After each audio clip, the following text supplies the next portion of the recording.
What's up guys, Tanner here, just inside one of my investment properties here in Phoenix. What I really wanted to dive into today was the mental switch that was required when I was transitioning from being a public school teacher making $70,000 a year to roofing sales and then, closing over $6 million in the last 2.5 years. And I really wanted to get really nitty gritty in the mental switches that were required in that transition, from money to time to patience through the discipline, all the things that I really believe in and that allowed me to be successful through that transition. So that's what I really want to talk about today. When I was teaching and coaching, it's obviously, as a coach, like hyper competitive. As a teacher, you really want to do a good job. You want to be good at what you do, but regardless of how good or bad you are, you're still making the same amount regardless. So there's no it's not kill what you eat or eat what you kill, however you say it, situation. You're just getting a paycheck every month and just is what it is. And then you budget around that. That's it, right? It's how much you want to put in, but how much you put in isn't going to dictate how much you make. The mental switch that was required from that to roofing sales mainly had to do with how I spent my time. I'm not going to sit here and say that, as a teacher, I still am who I am. I'm still the same person, same individual, right? I've changed, of course. Everybody changes and evolves and grows, but the essence of myself has stayed the same, still Tanner. What had to change was just how I saw time. My time now is quite literally everything. It's my financial position. My time now is substantially more strategic. I think that, I used to get holidays, I used to get days off, teacher work days, holidays, Columbus Day, whatever it is. You get those days and you just enjoy your day off. It's not like that anymore. I don't look at my year the same. I used to look at my year okay, here's all the breaks that I have kind of in the year naturally built in. And now it's the only two kind of holidays that I account for are obviously Thanksgiving and then Christmas. So that's pretty much it.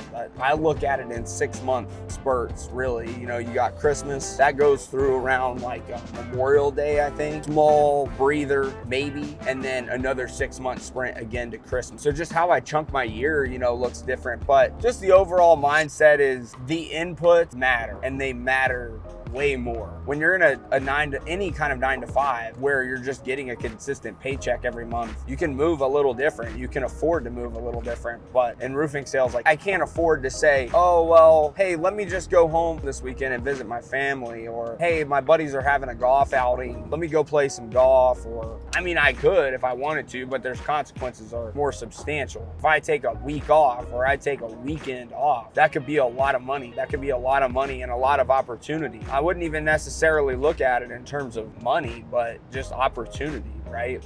I'm a huge believer that positioning and angles are the crux of being successful. Positioning, what I mean is consistent positioning at the doors, at the right areas. Positioning myself through lead follow-up, lead generation. If I do meet a homeowner and maybe the timing isn't right, how do I nurture that relationship over a period of time to earn that credibility, earn that trust, and when the time is right, I'm the guy. How many angles can you take in any given scenario? Every homeowner's different, which is why I'm very I think if you're starting out, having a basic script or having a basic talk track is really important, so you can kind of put yourself in position, put yourself in situations, learn all the different things potentially that can come your way. And you hit around 1,000 doors, talk to about 1,000 homeowners with a good quality talk track, good quality script. You're going to learn a lot during that time frame. And what you're going to learn is that every homeowner's different. Every homeowner has different needs. Every homeowner has different concerns. Every homeowner has different objections, different questions, different smoke screens, and they're all at different points in their life. I think a lot of people look at homeowners like they're just all the same. A homeowner is a homeowner, and that's not necessarily true. Homeowners are at different points in their life. They have different things going on. There's all kinds of things there, and that doesn't mean that it's complicated. What it means is that you have to understand who you're talking to and understand what their position is, where they're at, and how you might be able to help them. So going up with some just kind of generic script will do the job for a while, but what you'll learn is that you want to learn how to be able to take more angles in any given scenario. And the more angles that you can take, more angles that you're aware of, more angles that you understand as a professional, the more you're going to be able to help them too. This is just how I look at it, right? I'm not saying that this is the only way to do it and the best way to do it. I'm sure there's guys that do it differently than I I do that are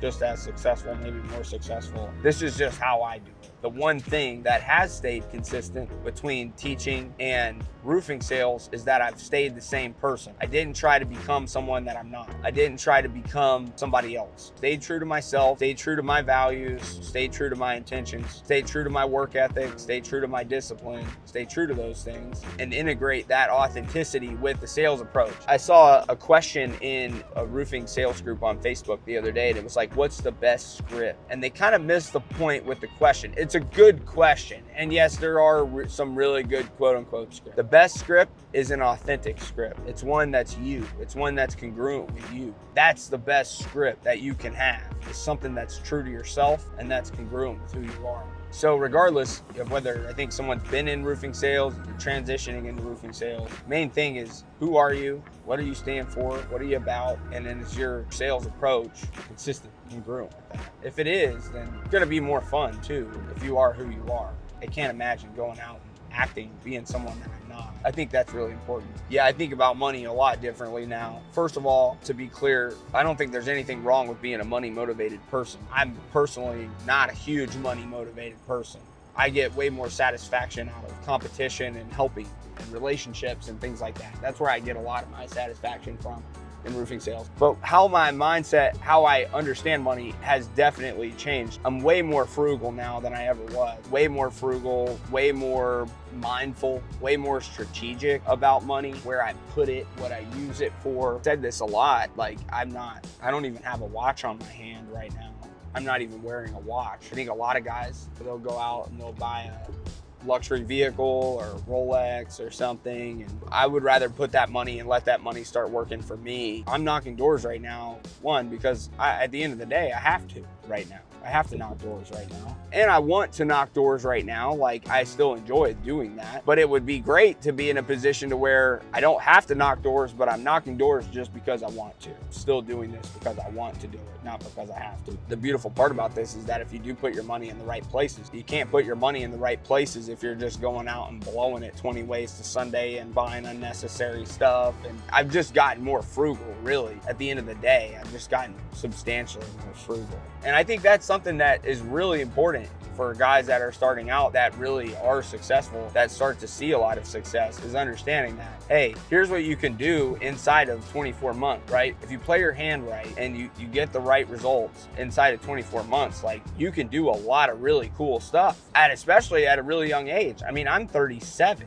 right? I wish I had been doing this in my early 20s, because my life would look way different right now. But that's something that I think is really important, especially for guys that are in their 20s, especially their early 20s, being like, dang, I can get in here, put my nose down for 24 months, 36 months, 70 months, a long time. Be in a completely different, secure position, better position, really fast. But you can only do that if you're smart with what you're making, you know?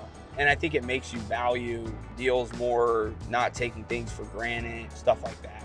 Really important. So if someone is coming from like a 9-to-5, or regardless of where they're coming from, and they're going into a commission-only sales position, the risk is the down payment. You're making a risk. You're taking a risk, right? There's a risk involved with that. That risk is going to bring pressure. It's going to bring a lot of pressure. Pressure is a very, very beautiful thing. That is a great.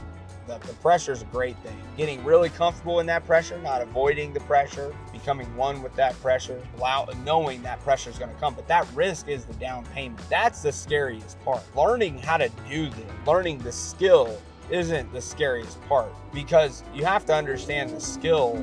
It's not rocket science. This skill is not rocket science. At the end of the day, it's interpersonal relationships, trust, credibility, knowing some technical things that aren't difficult to learn. That's not the scary part. The scary part is the risk and going all in on that risk. That's the scary part. That was hands down the scariest part. And I think the way that you navigate that, the way that you live with it, the way that you're like comfortable with it, I wouldn't say comfortable, but the way that you manage the pressure and manage any kind of fear is effort, attitude, and consistency. And if someone, again, you don't have a reason to be freaking out if you're staying consistent. I tell people, Like, hey, if you made the risk and then you're not putting the right inputs in, like you're sleeping in and you're just going through the motions and you're not attacking your days, you got a very good reason to be freaking out at that point. But if you're managing your inputs, you're staying consistent, growing a little bit better every day, you don't have a reason to be freaking out. That's what's beautiful about roofing sales. It's exhilarating. It is an incredibly exhilarating experience. I mean, it is exhilarating. It is living, real living. And the reason why I say that is because most people, and it's fine, what people decide to do with their life is up to them.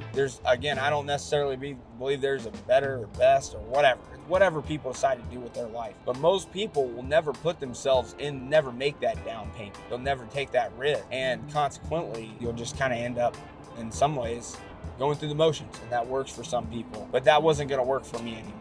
I wanted more, and I wanted it faster, and I wanted it quicker, and I wanted to feel that. So that's how you live with the risk. That's how you live with the pressure, is through your inputs.